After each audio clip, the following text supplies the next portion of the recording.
Salut à toi et bienvenue dans cette nouvelle vidéo de Terminal Spé Physique Chimie. Dans cette vidéo, je vais te parler d'une technique ultra classique sur le chapitre acide-base, réaction acide-base.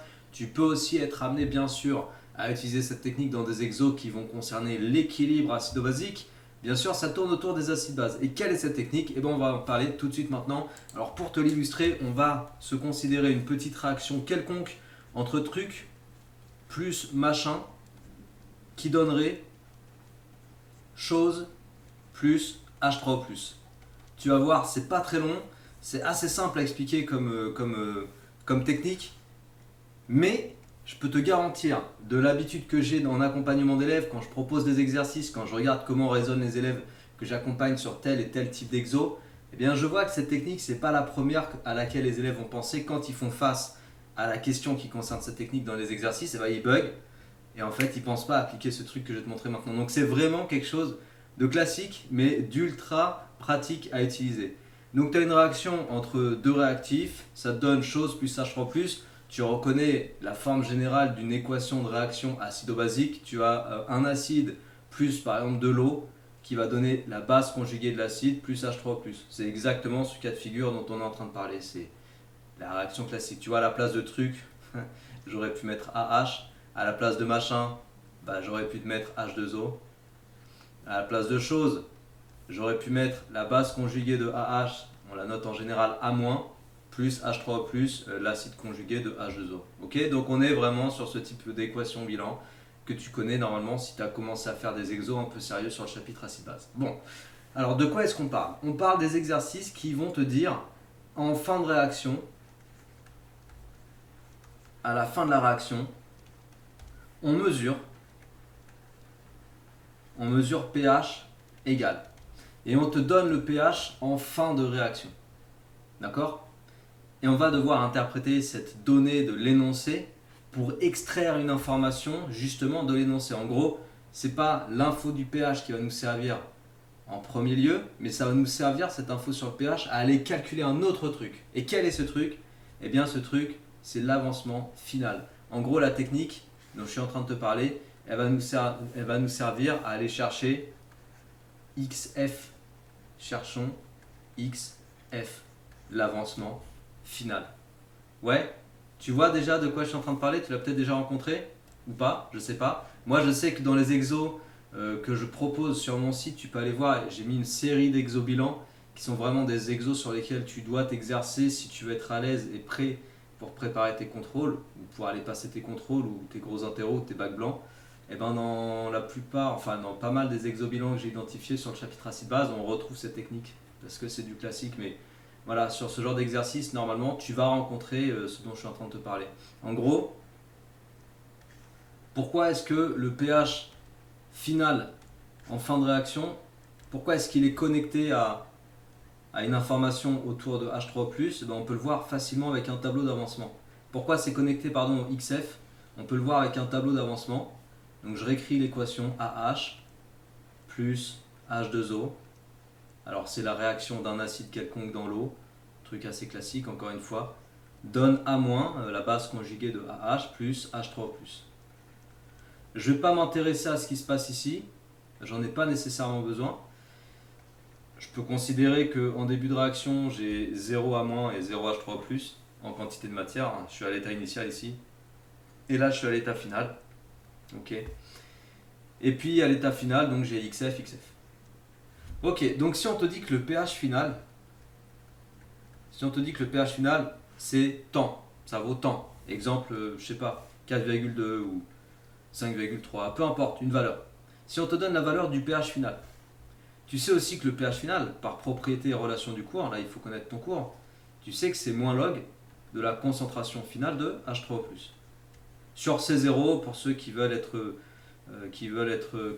puristes et qui veulent faire apparaître le C0, il n'y a pas de souci, tu peux le mettre. Moi je le gicle en général parce que C0 il me saoule, numériquement il sert à rien, il vaut 1, donc ça sert pas à grand chose.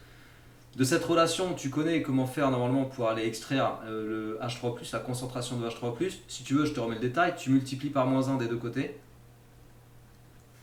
Donc je multiplie par -1, ce qui va me permettre à gauche d'avoir moins pH. Je te rappelle que c'est le pH qui est fourni dans l'énoncé, dont on est en train de parler ici. Et puis à droite, moins log H3O+, fois moins 1, bah, ça te fait log H3O+. D'accord? Et après, si tu veux donc extraire la concentration de H3O+, tu utilises la fonction puissance de 10. Donc la fonction exponentielle de base 10. À droite, tu as 10 puissance log de H3O+. Hop, c'est ultra pratique de pouvoir faire des petits copier-coller avec mon logiciel. Je t'avoue que ça fait gagner du temps. Et puis à gauche, on a 10 puissance moins pH. Toujours le fameux pH qui est fourni dans l'énoncé, dans la situation que j'ai inventée. Mais qui est encore une fois une situation très classique que tu vas rencontrer. Bon, 10 puissance log de H3O+, qu'est-ce que ça donne? Ben, ça donne H3O+ tout seul. Ça donne H3O+ tout seul. Et on obtient que H3O+ final, c'est 10 puissance moins pH. Alors, on n'est pas arrivé au bout parce que moi je t'ai dit que grâce à l'information sur le pH, qu'on me donnerait dans l'énoncé de l'exercice imaginaire, grâce à cette information, on va pouvoir retrouver XF. Alors il faut aller un tout petit peu plus loin. Et pour aller un tout petit peu plus loin, on va regarder notre tableau. Tu vois, hop, je pense que tu vois tout le tableau, mais voilà, au cas où je le décale un peu, peut-être je le réduis un petit peu aussi. Alors le temps que je fasse ça, comme d'habitude, bien sûr, si cette vidéo te plaît, si tu es en train de découvrir une technique à laquelle tu n'avais pas pensé ou qui va te débloquer dans tes exos, n'hésite pas à t'abonner à cette chaîne. C'est une chaîne sur laquelle on transmet beaucoup de techniques de ce style. Et si tu vas voir toutes les vidéos au fur et à mesure que je sors, parce que j'en sors vraiment beaucoup, le mieux c'est que tu t'abonnes, comme ça tu as toutes les notifs à chaque fois que je sors une vidéo et tu passes à côté d'aucune technique. Tu peux aussi me rejoindre sur Insta si tu veux me parler de ta scolarité, de tes réussites, tes échecs. Viens en parler sur Insta, pareil, ça fait toujours plaisir. J'aime beaucoup parler avec les élèves et écouter un peu leurs difficultés ou autres, et puis échanger. C'est toujours cool de le faire. Tu vois le tableau? Dans le tableau, qu'est-ce qu'on a? On a que H3O+, sa quantité de matière finale, c'est XF. Tu es d'accord? C'est vraiment la lecture du tableau qui nous permet de dire ça. Et on sera en général dans ce cas de figure. La quantité de finale de H3O+, en général, tu auras l'information que c'est égal à XF. Alors, or, je l'écris ici, la quantité finale de H3O+, égale XF. Ok? Divise par le volume des deux côtés. Qu'est-ce que tu as à gauche? Quantité de matière de H3O+, divisé par le volume de la solution. Ça correspond à quoi une quantité de matière sur un volume? Et oui, ça correspond à une concentration. Donc la concentration finale de H3O+, elle est égale à XF sur V. Autrement dit, XF tout seul, si tu l'isoles, eh bien c'est égal à la concentration de H3O+, finale, multipliée par le volume. Mais on a dit que c'était quoi la concentration finale de H3O+? On a dit que c'était égal à quoi? On a dit que c'était égal à 10 puissance moins pH final. Voilà, donc en gros ça, si tu le réinjectes ici, tu vas pouvoir écrire, et là je vais m'appliquer pour l'écrire, tu vas pouvoir écrire que le XF, donc l'avancement final de ta réaction, c'est égal à 10 puissance moins pH, pH final, hein, multiplié par le volume de la solution. Voilà, en clair, voilà la technique que tu dois connaître pour retrouver l'avancement final dans un exercice pour lequel on t'a donné le pH à l'état final, pour une réaction de ce style. Ok? Si tu appliques cette technique, bien sûr, ne te contente pas d'apprendre le résultat, il faut que tu connaisses le déroulé. Je te dis toujours, il ne faut pas apprendre par cœur un résultat, ça ne sert à rien, il faut savoir faire par soi-même. C'est pour ça que là, tu peux refaire ce que je viens de te montrer dans cette vidéo par toi-même, tranquillement, sur une feuille blanche, tu pars de zéro et tu redémontres. Une fois que tu es convaincu et que tu sais faire, bah, tu sauras retrouver l'avancement final dans les situations où on te donne le pH final.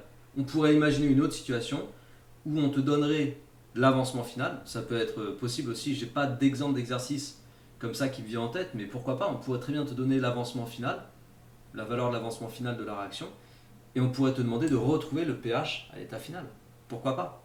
Dans ce cas-là, bon, bah, il faudrait reprendre un peu le déroulé, mais plutôt que d'isoler XF, il faudrait isoler pH final. Ok? Voilà, bah, c'était ça la technique, et comme je t'ai dit, c'est vraiment quelque chose qui revient dans plein de petits exos, sur des réactions acido-basiques dans lesquelles on va avoir du H3O+, au niveau des produits, et où on va s'intéresser à l'avancement final de ta réaction. Donc si cette vidéo t'a plu, eh bien n'hésite pas à partager, diffuser, t'abonner à cette chaîne bien sûr comme d'habitude. Et puis rendez-vous dans mes autres vidéos, tu regardes dans les playlists, tu vas dans la playlist réaction acide base, par exemple si tu veux t'entraîner sur le chapitre acide base, ou bien tu vas directement sur mon site internet, et là tu as plein d'exobilans, et ça va vraiment te préparer pour tes contrôles et interros, pour aller taper des 20, pourquoi pas. Allez, sur ce, travaille bien, motive-toi bien, et à très bientôt. Ciao.